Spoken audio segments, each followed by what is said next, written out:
Ann Webster here, and this is my diversity field experience presentation on Muslims and the Islamic faith. Just a brief overview. It was founded by the Prophet Muhammad in the 7th century AD. Their sacred text is the Quran, which would be the equivalent of the Bible in Western Christianity, and it is taken to be the literal word of God.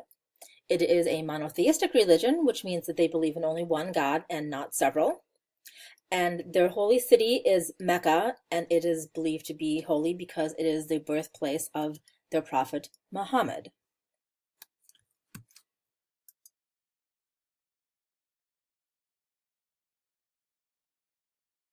Now, Islam is based on 5 basic beliefs, or 5 pillars of Islam, which are faith, or the recitation of faith, prayer, the giving of alms, fasting, which is done during Ramadan, and a pilgrimage. Now, faith, this is the first and most important pillar, and this involves the reciting of the Shahada, which, and again, there are many different translations for this, but just the repetition of the phrase, there is no true God but God, and Muhammad is the messenger of God. And among other things, this is a testimony of faith that must be recited in order to convert to Islam. And again, along with the monotheistic part of Islam, God has no partner nor son. For example, they don't believe in the Holy Trinity as we do. The second is prayer, and prayer is done 5 times a day, at dawn, noon, mid-afternoon, sunset, at night. It only takes a few minutes, and it is believed that when people are praying that they have a direct link to God. They have no mediums such as priests to direct prayer. It is something that is just done individually on your own. Their holy day is Friday, during which they listen to a sermon, and the sermons are very similar to what Western Christians might listen to in their church on a Sunday service.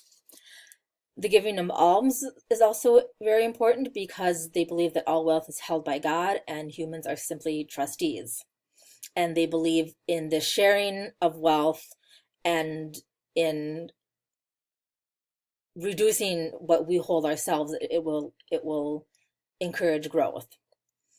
So it is not specifically talked about in the Quran, but it is a very common practice. And the general percent is that they try and give about 2.5%, which is very different from the Christian belief, which is tithing, which is you're supposed to give about 10% of your income in alms or directly to the church. Another pillar is fasting, which is also called Ramadan, or the month of Ramadan, which is done during the 9th month of the Islamic lunar calendar. And this is something, well, I knew that they were not able to eat or drink anything, even a sip of water, from dawn until sunset, but I did not realize that they were also expected to abstain from sex or smoking or any kind of vice whatsoever. And this is it's kind of a spiritual cleansing of the entire body. It's a form of self-discipline. Obviously, there are some exceptions. If you are sick or elderly or pregnant, or children who are very young are obviously not expected to participate in this. The last one is a pilgrimage, and it is something that every Muslim is expected to do at least once in their lifetime if they are capable. If they are not, either financially or physically, obviously they're not going to be condemned for that. Or another option is that you are allowed to send somebody in your place. And this is done during the last month of the Islamic calendar year, and it is a 5-day ritual. And obviously for this you have to go to Mecca, and it's done by approximately 2 million people every year. Now, as part of my experience, I wanted to attend a ceremony. I guess I didn't know what else to call it. Just to see what their religious services were like, because I had never been to one. And I was incredibly nervous. I mean, I am an introvert at heart, and so just being out and about, having to meet new people in general is a very scary experience for me, and I just felt like a fish out of water. um, but everyone was so friendly and so welcoming, and it was far less formal than I had expected. Obviously, they had, certain rules that they went by, but it was much more laid back. People arrived very early and they would just sit on their cell phones or talk and hang out and relax before the service was presented. And I did go on a Friday, which means that they did have a sermon, and there were much more people there than were usually there. The men and women were separated, but not as I had expected. I had read that men and women would be in the same area, but they would just be separated, as in, men on the left or women on the right. But in this case, they were completely separated. I mean, we weren't supposed to see each other at all during this ceremony. There were only a few women there, but there were a lot of men, because men are expected to attend on Fridays, as women are not.